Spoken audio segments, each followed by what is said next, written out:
What if the number one weight loss tip you've heard your whole life, eat less, count calories, portion control, is actually the reason the fat refuses to go away? That's the question I want to answer today. I'm Dr. Burke. I've worked with tens of thousands of people over a few decades in clinics and coaching rooms, and the pattern I keep seeing is clear. Repeated calorie restriction without the right metabolic context can trap the body in a state where it simply won't release fat. I'm not saying calories never matter, they do, but the story most people were taught is incomplete, and that incompleteness causes real frustration, hunger, and stalled progress. If you want the full fasting blueprint I mentioned later, I'll link a deep dive video in the description. Let's start with the core lie. Just eat less and the fat will melt off. On paper, that sounds logical. Less energy in should mean the body uses stored energy. In practice, your body responds to chronic restriction by protecting itself. Think of your metabolism like a hybrid car. When the battery is full, the car uses electric power. When it's low, the engine kicks in. But if the car senses fuel scarcity, it shifts into eco mode and becomes dramatically more efficient to conserve energy. Your metabolism does the same. Repeated calorie restriction tells your body to conserve, burn less, and preserve fat stores. You feel colder, hungrier, more tired, and the scale stalls, even though you're eating less. Underneath that conservation response is a simpler physiological truth. Your body has two major fuel sources: circulating carbs, glucose, and stored body fat. Hormones, and especially insulin, decide which fuel is available to burn. When insulin is elevated, the doors that let stored fat out are closed. When insulin is lower, stored fat becomes available. So if you eat frequently and keep blood sugar and insulin elevated with carbohydrate-heavy meals and snacks, even if each meal is small, you may never create the hormonal environment that allows fat to be mobilized. In contrast, a low-carb, time-restricted approach can lower insulin exposure and open those doors, making stored fat usable energy. This explains a lot of the symptoms people bring to my clinic: constant hunger between meals, late-night cravings, a persistent need to snack, brain fog, cold hands and feet, low energy for exercise, and a plateau on the scale despite continued restriction. These are classic signs of metabolic adaptation combined with high insulin exposure. And age magnifies the problem. As we get older, the body becomes better at conserving, which means the same calorie-restricted approach that worked in your 20s may fail in your 40s. There are two common low-calorie diet patterns I need you to understand because they produce very different outcomes. First, low-calorie plus low-carb. When people remove most carbs and keep calories reduced, insulin tends to drop, and the body can access stored fat more readily. Yes, metabolic adaptation still occurs to an extent, but fat release is easier. Second, low-calorie plus high-carb. This is the problematic version. Frequent small meals or snacks that keep insulin elevated, combined with calorie restriction, so the body senses shortage but never gets the hormonal signal to burn fat. That combination is what I see sabotaging long-term success. Same calories, completely different metabolic response. Which one are you on? You might be thinking, isn't a calorie deficit still required to lose weight? The short answer, yes, in the sense that the body must run a net energy deficit eventually. But how that deficit is achieved, and more importantly, what fuel the body is allowed to use, matters enormously. If insulin is high, the body can't access stored fat, so it compensates by lowering resting energy expenditure and increasing hunger, which makes a sustainable calorie deficit almost impossible. That is why strict portion control alone becomes a war of willpower that most people eventually lose. Now let's be concrete about what this feels like. Imagine you've been cutting portions for months. You're eating salads, lean proteins, or low-calorie meals, but you feel constantly peckish. Your evenings end with grazing, and the scale refuses to drop.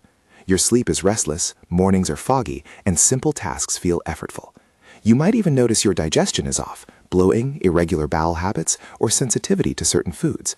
These are real, common complaints that frequently trace back to the metabolic environment we've been describing. Before we get to solutions, a couple of important cautions. First, I'm speaking from long clinical experience and from patterns I see repeatedly. That does not replace randomized controlled trial evidence. Where studies exist, I'll reference the general direction they suggest, but I won't conflate my observations with peer-reviewed proof. Second, if you're on medications for diabetes, weight, or other conditions, including GLP-1 drugs like semaglutide or Ozempic, please consult your prescribing clinician before making changes. There have been reported concerns and some legal actions mentioned publicly about adverse effects. Those reports are worth looking into, but they should be verified with medical sources. Do not stop or alter a prescription with medical guidance. So how do you fix the environment so fat stops refusing to go away? The rest of this video is a practical toolbox, 13 evidence-informed, clinic-tested tips you can start using. For each one, I'll give the rationale and a micro-action you can do today. These are not promises, they are strategies that change the hormonal and behavioral context that makes fat accessible and weight loss sustainable. 1. Skip sugary pre-workout drinks and avoid insulin-spiking protein bars. Rationale: quick carbs before exercise cause an insulin rise that can blunt fat burning. Micro-action: try working out fasted, or if you need something, have plain water or black coffee before training. 2. Keep carbs very low as a starting guideline, around 10 to 20 grams per day for people needing to reset insulin sensitivity, but individualize. Rationale: low carb lowers insulin and can open access to stored fat. Micro-action: today, remove bread, rice, pasta, starchy snacks, and sugary drinks from one meal and replace with leafy greens and animal protein. 3. Prioritize intermittent fasting instead of chronic calorie counting. Rationale: time-restricted feeding reduces the window of insulin exposure and gives the body longer periods in which fat can be used as fuel. Micro-action: pick one pattern to try for a week, 16-8, skip breakfast, 18-6, or a single main meal each day, and track how your hunger and energy respond. 4. Reduce bright light at night. Rationale: late night light, especially blue light from screens, disrupts circadian signals and can worsen sleep and metabolic hormones. Micro-action: 90 minutes before bed, dim overhead lights and stop screens, or use blue light filters. 5. Get morning sunlight within an hour of waking. Rationale: morning light helps entrain circadian rhythms, which improves sleep, insulin sensitivity, and daytime energy. Micro-action: spend 15 to 20 minutes outside after waking. Even if it's cloudy, the exposure still helps. 6. Stop late-night snacking. Rationale: eating close to bedtime extends daily insulin exposure and interferes with overnight fat mobilization. Micro-action: set a kitchen close time, for example, nothing after 7-8 p.m., and have a cup of herbal tea instead of a snack if you feel compelled. 7. Don't bring junk food into the house. Rationale: your environment shapes behavior. Keeping tempting processed snacks at home turns willpower into a daily battle. Micro-action: make a grocery swap list and replace chips, candy, and sugary cereals with nuts, eggs, canned fish, or cheese. 8. Walk after meals. Rationale: light movement after eating helps with blood sugar control and improves digestion, making it easier to manage insulin responses. Micro-action: commit to a 10 to 30-minute walk after dinner. Even 10 minutes can make a meaningful difference. 9. Don't eat unless you are hungry. Rationale: habitual or emotional eating keeps insulin elevated and prevents the body from using stored fat. Micro-action: pause before reaching for food and ask, am I physically hungry? If not, can I delay 15 minutes and check again? This simple pause reduces impulsive eating. 10. Prioritize animal protein at meals. Rationale: protein supports satiety, preserves lean mass during weight loss, and helps stabilize blood sugar. Micro-action: include a moderate portion of animal protein, such as eggs, chicken, fish, or beef, with your meals today. 11. Consider apple cider vinegar before meals. Rationale: ACV can modestly blunt post-meal glucose spikes for some people, helping lower insulin peaks. Micro-action: try 1 teaspoon to 1 tablespoon of apple cider vinegar in a glass of water before a carbohydrate-containing meal, using a straw to protect tooth enamel. 12. If your current diet causes bloating, adjust it. Rationale: bloating and discomfort often lead to food avoidance or poor choices. Addressing the cause helps you stay consistent. Micro-action: track foods that cause bloat for a week. Consider reducing high FODMAP items or trying an elimination approach. Some people benefit from lower fiber, animal-based meals temporarily to identify triggers. 13. Use periodic prolonged fasting strategically and safely. Rationale: 24 to 72-hour fasts, when done carefully, can reset hunger signals, improve insulin sensitivity, and accelerate fat mobilization in some people.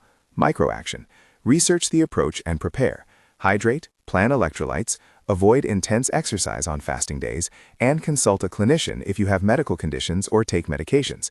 Start with a 24-hour fast only after you've practiced shorter fasts.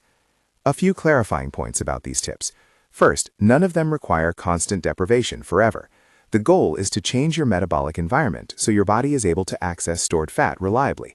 Second, a low-carb or even carnivore-style approach is a tool for some people, especially those with insulin resistance or severe hunger issues, but it's not a mandatory lifelong prescription for everyone. Third, individualized tolerance matters. Digestive reactions, gallbladder sensitivity, or medication interactions can change how you should proceed. If you're on blood sugar-lowering drugs, for example, you must coordinate fasting and carb reductions with your prescriber. Now, let's address a few common objections I hear. Isn't exercise enough? Exercise helps many metabolic markers and preserves muscle, but it's rarely sufficient on its own if insulin exposure remains high and you're eating frequently. Think of movement as essential support, not the primary method for forcing fat out of its storage. Won't eating more protein or fat make me gain weight? Protein and fat are more satiating than carbs and tend to lower insulin spikes. In many people's experience, increasing protein and including healthy fats reduces overall calorie intake naturally. Again, this varies person to person. Aren't animal foods unhealthy? The blanket demonization of meat isn't supported when contextualized. Moderate amounts of high-quality animal protein can be part of a metabolic repair strategy, especially short-term. If you have specific cardiovascular risks or other medical conditions, work with a clinician to tailor your approach. What about the long-term sustainability of fasting or very low carb? Sustainability is personal. Some people find time-restricted eating easy and sustainable. Others prefer a moderate carb intake. Use trial, tracking, and common sense. If a strategy wrecks your social life or mood, it's not the right fit. The point is to create metabolic conditions that allow fat to be used. How you get there can be adapted. I also want to touch on GLP-1 medications like semaglutide, sold under several brand names.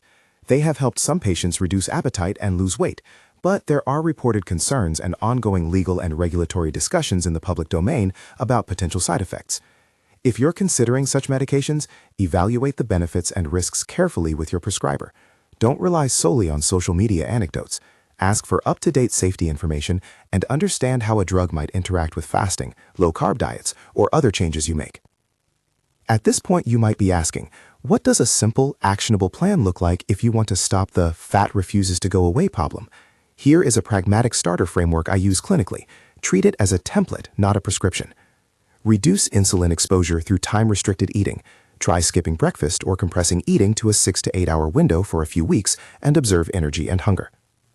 Drop high glycemic carbs and processed snacks. Start with a 10 to 20 gram baseline while you assess how your hunger and sleep change. Make protein the centerpiece of your main meals. Aim for a palm-sized portion of animal protein at least once a day. Remove obvious environmental triggers. Clear the pantry of high-sugar foods. Set a kitchen closing time and plan meals. Improve sleep and light exposure. Morning sun and dim evenings are metabolic hacks that help reset hormones. Move daily, especially post-meal walks. If you're medically cleared, experiment with a single 24-hour fast after you've practiced shorter fasting windows, and consider longer fasts only with preparation and supervision. This framework addresses both the hormonal, lower insulin, and behavioral, environment, routine, barriers that keep fat locked away. It's not a moral failing when the body resists, it's biology. By changing the conditions, you change the body's response. Before I close, here are a few real-world micro tips you can implement today. Toss sugary pre-workout drinks. Replace one carb-based side with extra vegetables and a protein. Schedule a 15-minute walk after dinner. Dim the bedroom lights earlier tonight and put one tempting snack out of reach or off your shopping list. Small, consistent changes compound. To summarize, the biggest lie about weight loss is that simple calorie reduction by portion control is enough for everyone.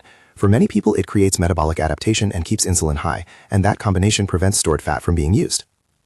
The solution is to change the metabolic environment, reduce insulin exposure through timing and carbohydrate choices, prioritize protein, improve sleep and light habits, move regularly, and manage your food environment.